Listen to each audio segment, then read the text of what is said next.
There doesn't seem to be much wrong with this watch of yours. It's hard to hear it, though, with all these other clocks ticking. Well, I'm awfully glad that mine's not too bad. How soon may I have it back? Why, I don't see why you can't have it tomorrow. So soon? Oh, wonderful. Well, there's very little wrong with it. Now, I've got a pencil. Now, if you give me your name. Oh, yes, of course. It's Wesley. Mary Wesley. Mary Wesley? Are you the Mary Wesley who's always seen with Mr. Boston Blackie? Oh, yes. Blackie and I generally do run around together. That is, when he isn't running after a murderer. All right, I'll be in tomorrow. Thank you very much. Goodbye, Miss Wesley. Bye. Hiya, Dad. Oh, Walter, my boy, I didn't know you were in the shop. Yes, I was back repairing that clock of Mrs. Williamson's. Old-fashioned thing, isn't it? Yes, but a beautiful piece of work, my boy. We don't very often see clocks like that these days. No, I guess not. Say, Dad, there's another type of clock you don't see much of anymore. What kind is that, Walter? The kind with a poison needle in the winding key. Did you ever see one of them? Yes, I did. In fact, I saw one in the clock shop about 30 years ago. Certainly looked innocent. I guess it was supposed to.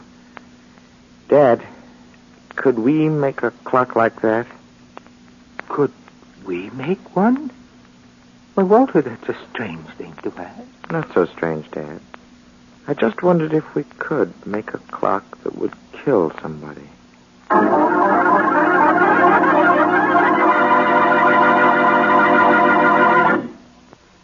And now on to Dick Calmer as Boston Blackie. Enemy to those who make him an enemy. Friend to those who have no friend.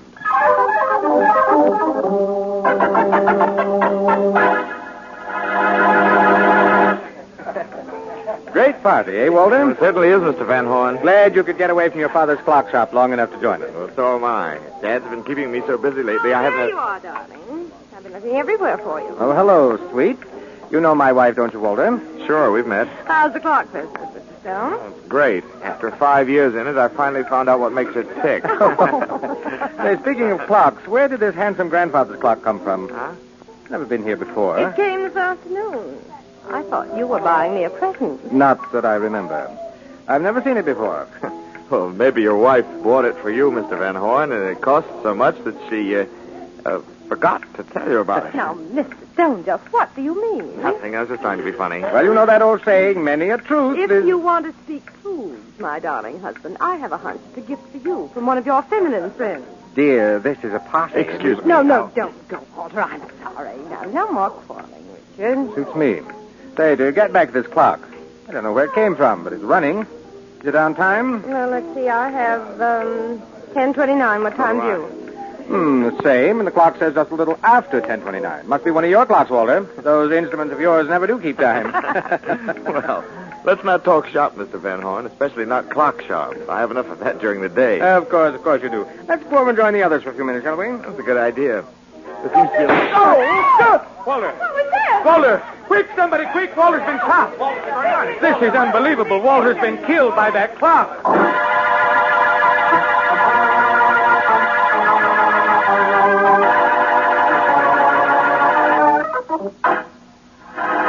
Look, Rollins, I don't want to hear from you again till you've made that old clocksmith talk.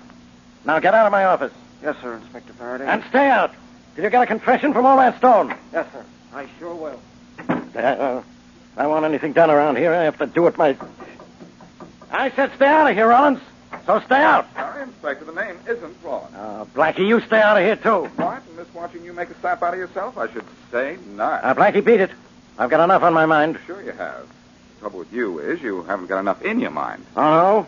Well, what do you want? How long will it take me so I can say no? And how soon can you get out of I here? can leave now, pal, and let you alone on the Walt Stone murder. It shouldn't take you more than 2 or 3 years to solve it. Well, let me tell you something. I've already found Walter Stone's killer. What do you think of that? Nothing. Of course, I don't believe it. But what led to your brilliant deduction? Well, first of all, I know how young Walter Stone was killed. By a bullet. Most people who are shot usually are, Faraday. Yes, but they're not killed by a bullet fired out of a grandfather's clock. Oh, that's where the bullet came from. Yeah. When the Cuckoo came out at 11 o'clock, the clock was supposed to fire a bullet. Only the Cuckoo came out at 10:30. And who could rig up a clock like that? Old man John Stone, the dead man's father. Don't be ridiculous, Faraday. The reason I'm here is that John Stone is a nice old man. He fixed Mary's watch. I suppose that clears him, huh? I suppose you're going to tell me a father never kills his son, huh? Sure. There have been plenty of cases like that. But this one isn't. If old man Stone wanted to kill his son, he wouldn't go to all this trouble to do it. Besides, how could he know his son would be standing in front of that clock at that particular time? I don't know. You can say that about almost anything and be accurate, Faraday. Aha. Joke over. I suppose you know who killed Walter Stone. No. You know, Faraday, I've heard of a man killing time, but this is the first case on record where time has killed a man. What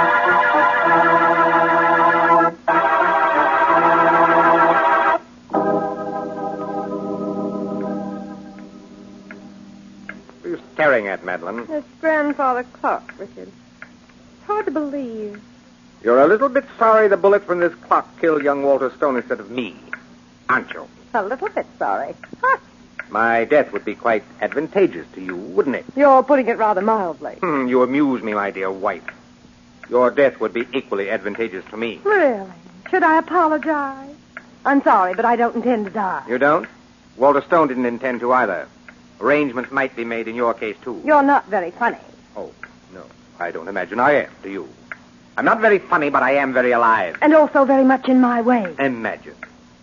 You know, I was just thinking the same thing about you. Association of ideas, isn't it? I wonder what either of us is going to do about it. I can't make your plans, darling. All I can make is... Now, what's the matter with the clock? What's usually the matter with a clock when it stops running? It needs winding. In that case, I'll wind it. Don't bother. Oh, but it's no bother. I rather like the sound of it. With each tick, I feel I'm coming closer to getting rid of you. The same goes for me with every tuck. You know, there's something about you that... Richard, what's the matter? Richard! Richard, stop fooling! Richard, get up. Stop that very obvious play acting. All right, lie there if you like. Well, who are you? My name is Boston Blackie. What's wrong here? Something happened to my husband he'd like me to think. You're Mrs. Van Horn? Yes. You might see what's wrong with him, if anything. I certainly will. Well, nothing's wrong with him. Nothing that can be cured, that is. Sorry, but he's dead. Dead? I'm afraid so. What was he doing just before he fell? Why, nothing. Nothing at all. He was just winding that clock. Winding this... Uh-huh. Nice going, Mrs. Van Horn. Now, suppose you tell me all about it. Tell you all about it? I told you all I know. He was just winding that clock and suddenly he fell. Uh-huh, but I don't fall for that story. Where's your phone? Right here on this table. Thanks. Who are you calling? I'm doing something very unusual in a situation like this. I'm calling the police. No, please, not the police. They'll say I killed my husband and I didn't. Faraday speaking. Hello, Faraday. This is Blackie. Well, Blackie, I suppose you know by now who killed Walter Stone, huh? No, Faraday, right now I don't even know who killed Richard Van Horn. Van Horn's dead? Yes, killed by the same clock that killed Walter. But that's impossible. We took the gun out of the clock after Walter was killed. I know, but Van Horn wasn't shot, Faraday. He was winding the clock when he got it. Which means he was tagged by that old poison needle gimmick. Poison needle, huh? A fine help you are. You go up to Van Horn's to find out who killed one guy, and the best you can do is tell me somebody else has been murdered. The best I can do, Faraday, is to find out who saw to it that his two victims got the worst of it.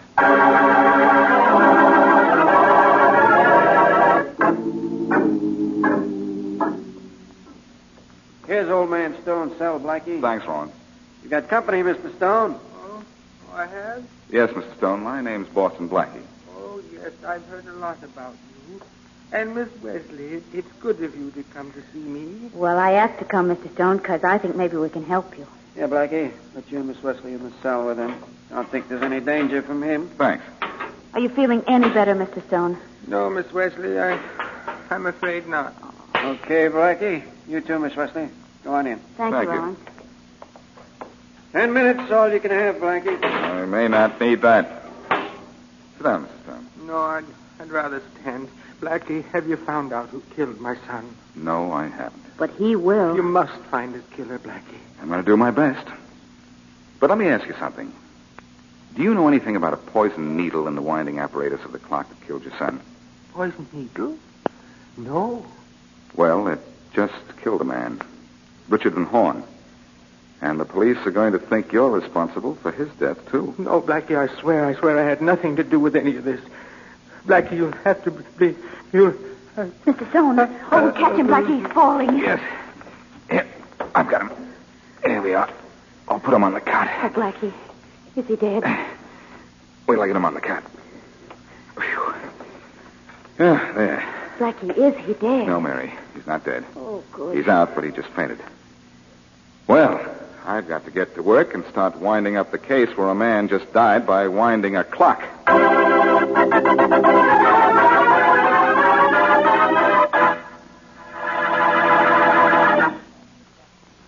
Now back to Boston Blackie.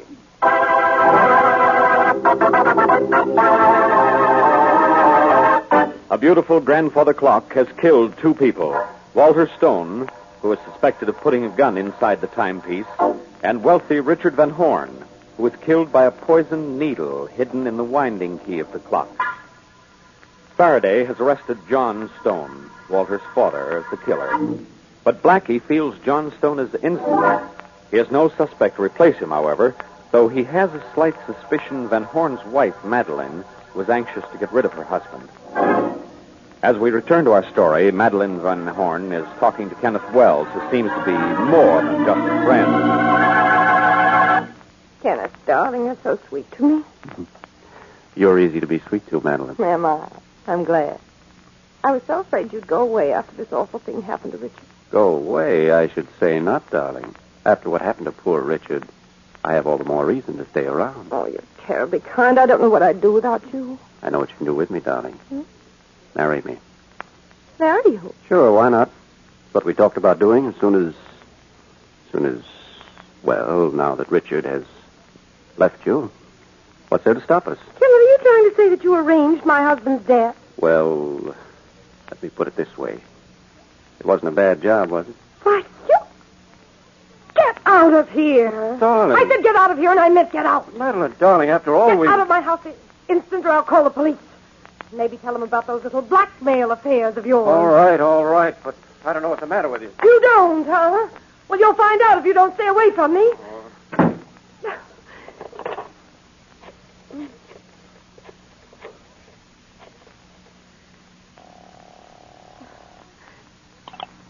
Oh? I'd like to speak to Boston Blackie, please. Oh, well, I'm sorry. He's not here. This is Mary Wesley, though. May I do something for you? Yes, this is Madeline Van Horn. Where can I get in touch with Blackie? Well, just a minute, and I'll get you the number, Mr. Van Horn. I've got it right here on a pad somewhere. Just a second. Oh, yes, here it is. Blackie is at the office of an attorney named Alexander. Your husband's attorney, I believe.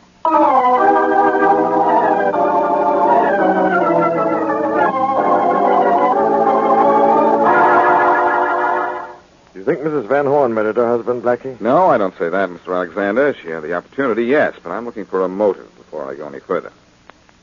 You're Van Horn's lawyer, and I thought that Money might be the motive for Van Horn's murder, is that it?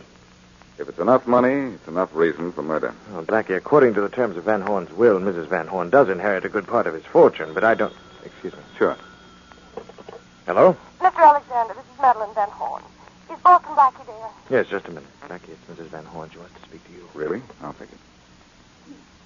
Thank you. Hello, Boston Blackie. Yes? Blackie, I think I know who killed my husband. I think I do, too, but let's have your thought. I think Kenneth Wells murdered him. Kenneth Wells? Who's he? He's a man who's wanted to marry me for years. He even tried to get me to divorce Richard. I see. Well, what makes you think he killed your husband? He as much as said so. Well, this is very interesting. Kenneth Wells, eh? I'll go see Kenneth, and I've got an idea that all's well that ends well.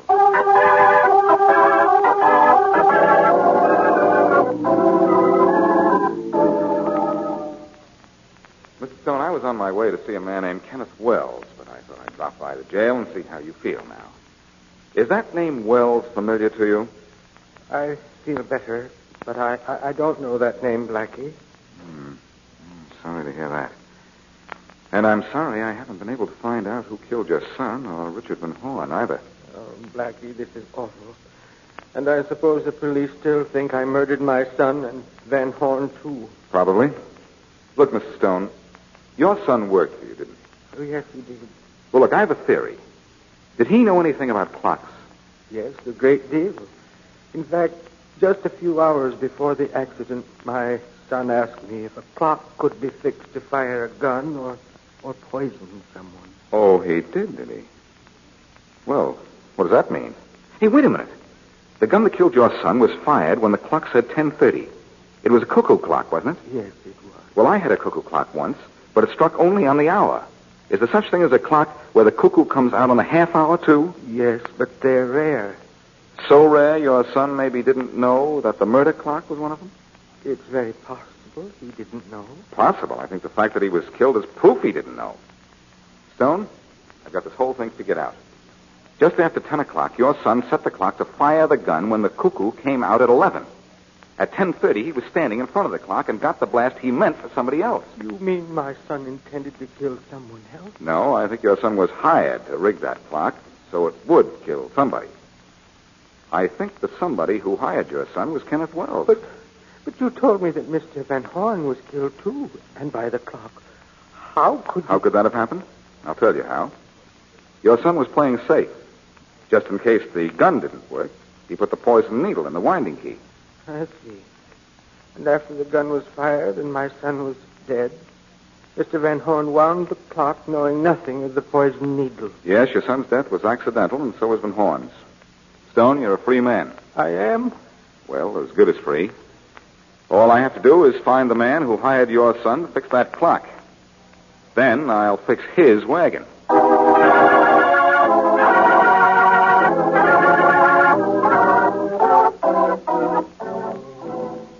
A fine date this has turned out to be, Blackie. Sorry, I kept you sitting here, Mary.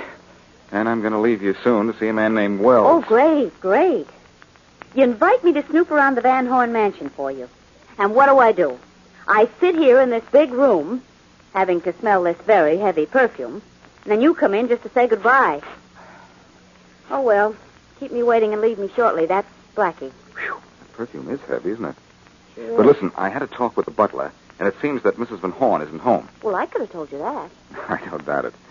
Well, according to the butler, a man phoned her about 2 hours ago. He was obviously trying to disguise his voice. Just after she talked to him, Mrs. Van Horn left and wouldn't say where she was going. So? So, why would a caller try to disguise his voice? Because he was known here. And? And who was better known here than Mrs. Van Horn's boyfriend, Kenneth Wells? Uh-oh, I know what happens now. What? I go home like a good little girl, while you go to see Kenneth Wells about being a bad little boy.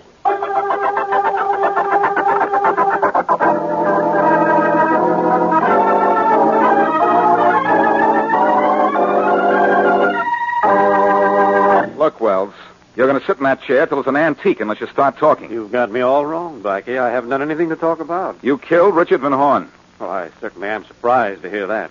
Look, this is a nice little apartment you have here. But I'm going to break it up banging you around if you don't cut out that cute talk. What are you sniffing at? The cute talk? No, something a little more pleasant. Familiar perfume. Look, Wells, you might as well start talking. I know you hired Walter Stone to rig a clock to kill Richard Van Horn. Why would I do that? To get rid of Van Horn so his wife could inherit his fortune and then you could marry her. You hired Walter Stone to rig that clock, didn't you? No, I've never even seen this Walter Stone. You saw him at the party when he was killed, didn't you? No, I was out of town the night of the party. In fact, I was out of town a whole week before the party. Just got back in town this morning. You were? Wait a minute. Gives me an idea. Van Horn could have been the one who hired Walter Stone. No, you're talking. And I think I'm making sense, too. Van Horn hired Stone to rig that clock to kill his wife. When Stone himself was killed, Van Horn thought the clock had done all the death dealing it was supposed to do. He didn't know Stone had put a poison needle in the clock, too. That's it. I bet on it. Okay, now that you've got it all figured out, will you please get out of here? Oh, no. No, you're not completely in the clear yet. What did you want with Mrs. Van Horn when you talked to her today? I didn't talk to her. I know better. You called her up a little while ago, disguised your voice so the butler wouldn't recognize it, and Mrs. Van Horn was here in this apartment with you not long before I arrived.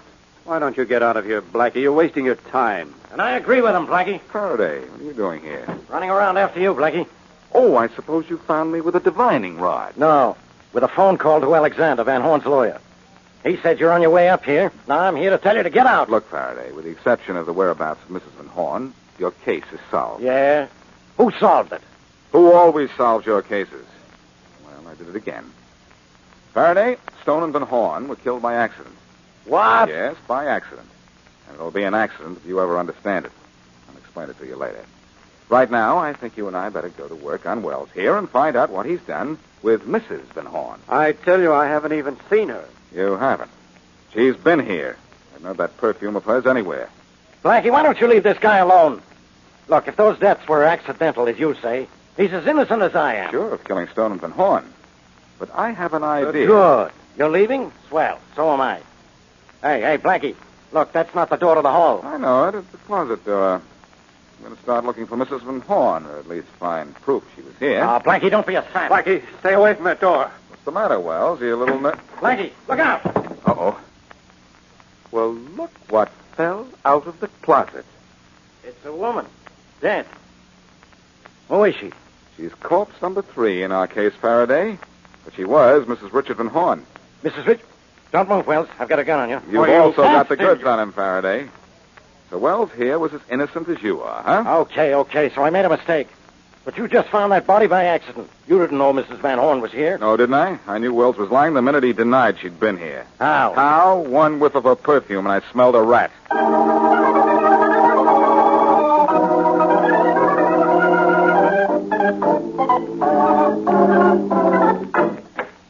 Well, Blackie, I've got it. Got what, Faraday? Measles? No, you're not that lucky. I've got a confession from Kenneth Wells. You don't say. Yeah, you can look it over. Well, read it, will you? Not the first part. That's just routine. Okay, here's the place to begin. It says, I killed Mrs. Van Horn because she knew I was in town the night of her husband's death, and that I had motive for killing him. Even though I didn't kill him, I knew I'd be a suspect. Mrs. Van Horn threatened to go to the police and tell them I was in town, and I couldn't let her do that. You can read, can't you? In small words. Wells was a cute kid, wasn't he? Says here he was afraid of Mrs. Van Horn for another reason, too. She threatened to go to the police and expose him as a blackmailer. Well, when I get them to confess, they really confess, huh? Uh-huh, yeah. But you ought to be awfully ashamed of yourself, Faraday. You stood in Wells' apartment and said he was perfectly innocent when Mrs. Van Horn's body was only 10 feet away from you. Well, I can't see through a closet door, can I? No, I guess not. It says here in this confession, I quote, I killed her in my apartment, but didn't get a chance to get rid of her body before Boston Blackie came in. Oh, all right. So you got there before me. But I would have pinned this on Kenneth Wells sooner or later. Later, of course. Faraday, I doubt whether you ever would have figured out that Richard Van Horn hired Walter Stone to rig a clock that would kill Mrs. Van Horn. No. No, and even if you did, you'd never guess that both Van Horn and Stone were killed when their plan accidentally backfired. Actually, though, you should have solved this case by yourself. Yeah? Why? Well, the first shooting was done by a cuckoo clock, and your little cuckoo. Yeah? And the second killing was done by a poisoned needle, and you're poison to me, and have been needling me for years. Yeah. Go ahead. And Kenneth Wells did keep Mrs. Van Horn's body in a dark closet. And Faraday, old pal, you've been in the dark all your life.